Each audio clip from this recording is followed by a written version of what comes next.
हैं, लेकिन ड्रामा क्या बना हुआ है? क्यों नजदीक नहीं आ सकते? ऐसे पक्षी स्कूल में भी होती है। ऐसे पक्षी स्कूल में होती है। ऊंची स्टेज में उड़ने वाले ऐसे हंस जैसे पक्षी भी होंगे कि कंकड़ अलग कर देंगे, पानी को अलग कर देंगे और दूध को पी जाएंगे। पानी में और दूध में क्या अंतर होता है? दूध को मथेंगे तो मक्खन निकलेगा, सार निकलेगा, अमृत निकलेगा। और पानी को मथेंगे, पानी कुछ नहीं निकलेगा। तो दुनिया में जितनी भी नदियां रूपी चैतन्य आत्माएं हैं, चाहे देशी नदियां हैं चाहे विदेशी नदियां हैं, दुनिया में जितने भी तालाब हैं, क्या चाहे देशी हैं चाहे विदेशी हैं, जितनी भी नहरें हैं, जितने भी कुएं गड्ढे गढ़ीचियां हैं, उनमें सब में पानी ही पानी भरा हुआ है कि कोई ऐसा भी जिसमें दूध भरा हुआ है? पानी ही पानी भरा हुआ है। और पानी भी ऐसा है जिसके बिलोने से कुछ भी निकल नहीं सकता। तो हंस की ये गति होती है क्या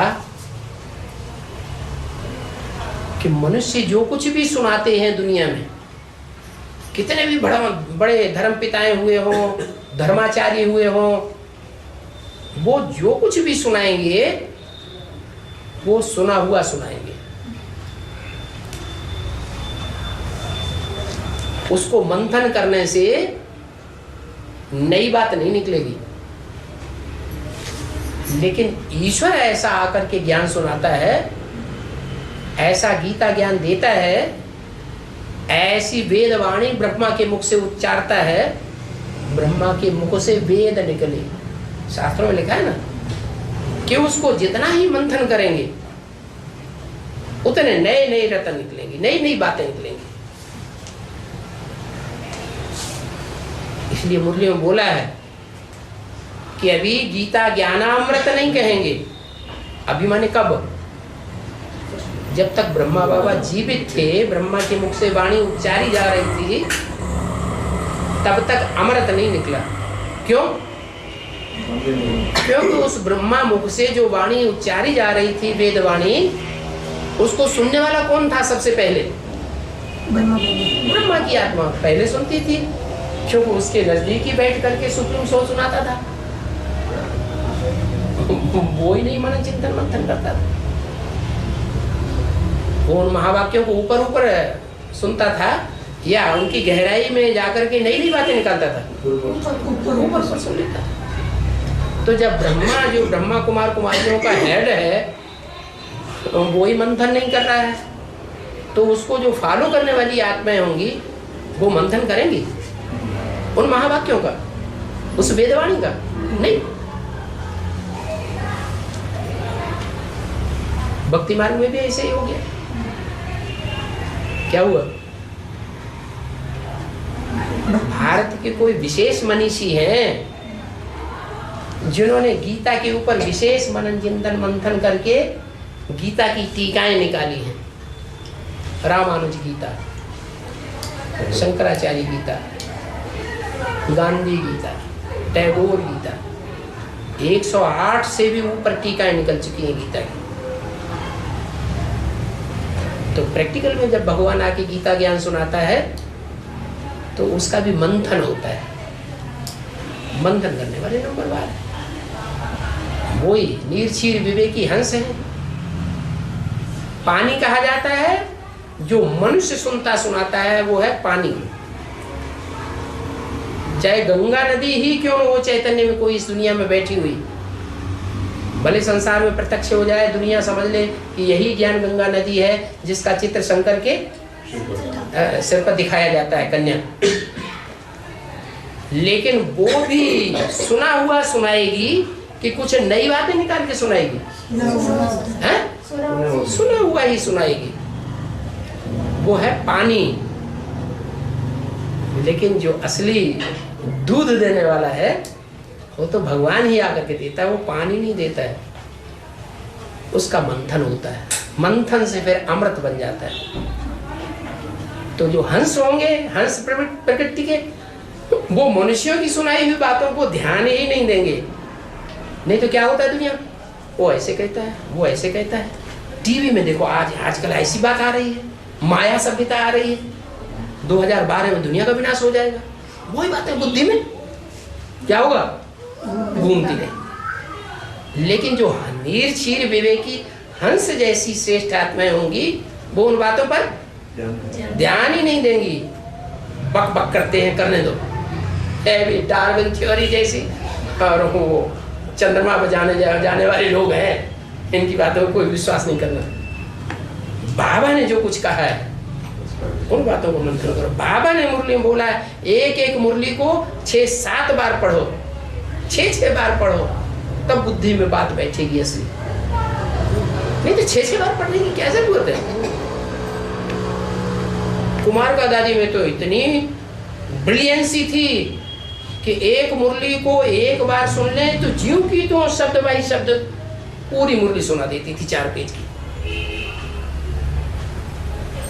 उसका गहरा अर्थ उनकी बुद्धि में बैठा नहीं बैठा। कोई सुनाते हैं जाकर के तो भी नहीं सुनना चाहते। तो ऐसे जो हंस हैं मनुष्य सृष्टि में, हंस की तरह पुरुषार्थ करने वाले, वो निर्क्षीर विवेकी होंगे। क्या करेंगे, मनुष्यों की सुनाई हुई वाणी पर ध्यान ही नहीं देंगे, छोड़ देंगे पानी पानी को। क्या ग्रहण करेंगे, जो ईश्वरीय ज्ञान सुनाया हुआ है, वेद वाणी है, ब्रह्मा के मुख से निकली है, उस वाणी के महावाक्यों पर विचार करेंगे। बोला तो क्यों बोला, एक बार नहीं बोला, वही वाक्य बार बार बोला। भगवान सर्वव्यापी नहीं, भगवान सर्वव्यापी नहीं, भगवान सर्वव्यापी नहीं। अरे 33 साल एक ही मुख से ये वाक्य ज्यादा बोलते रहे। कौन सा वाक्य, भगवान सर्वव्यापी नहीं। अरे क्यों इतना, क्या पागल हो गया क्या? कोई बात, पागल क्या करते हैं, क्या करते हैं, रट्टा लग गया एक बात का, तो स्टेशन पे जाएंगे, सड़क पे जाएंगे, इधर जाएंगे, घर में आएंगे, वो ही रट्टा। तो क्या पागल था, है? पागल था या दुनिया का सबसे बड़े से बड़ा कविता गाने वाला, सब बड़े से बड़ी दुनिया की जो कविता मानी जाती है, जिस कविता की ज्यादा से ज्यादा टीकाएं दुनिया में निकली हैं, वो कविता गाने वाला, गीत गाने वाला कोई गीतकार या कवि था कि पागल था, है? दुनिया का ऊंचे से ऊंचा कवि, ऊंचे से ऊंचा गीतकार, जिसने गीता सुनाई, वो भगवान है। भगवान ही गीता सुनाता है। भगवान की वाणी पर तो कितना विचार करना चाहिए, पर तो कोई ध्यान देंगे कोई नहीं। वो मनुष्यों की बातें सुनते रहेंगे, पानी पानी को बिलोते रहेंगे। और जब से वो कैसेट निकलना शुरू हुई माया सभ्यता वाली, अरे पागल कर दिया हिंदुस्तानियों को। सबसे ज्यादा ब्रह्मा कुमार को पागल किया। वो उसी कैसेट को लेकर के चारों तरफ सुनाते फिरते हैं। जिसको जाएंगे वो कैसेट, देखो 2012 में विनाश होने वाला है।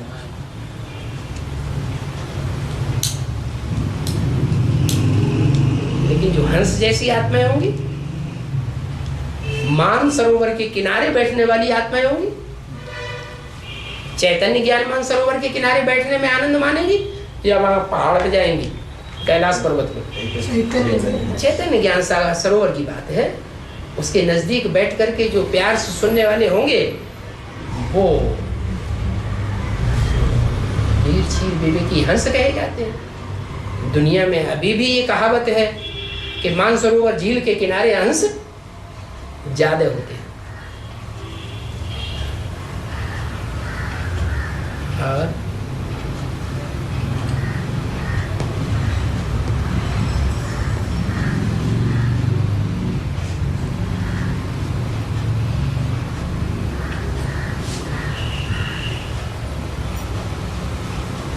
कहीं कहीं म्यूजियम में दिखाया है कि नहीं हंस को? भारतवर्ष में इतने म्यूजियम, चिड़ियाघर हैं, तो कोई चिड़ियाघरों में कोई ऐसा चिड़ियाघर जहाँ हंस दिखाया हो? जू में है, लेकिन पता नहीं वो दूध पीते हैं या पानी पीते हैं। बताते हैं कि ये हंस है, हैं?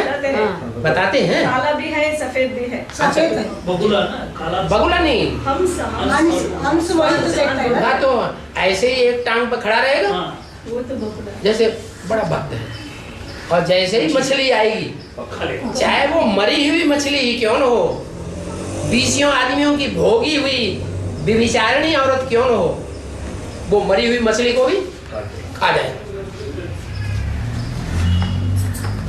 जो हंस होते हैं तपस्या करने का ढोंग नहीं करते हैं। सफेद कलर में दिखते हैं। हैं? हंस व्हाइट कलर में दिखते हैं। हाँ जी, जो हंस है वो अंदर बाहर से एक ही दिखाई देगा, और उसकी एक पहचान और है,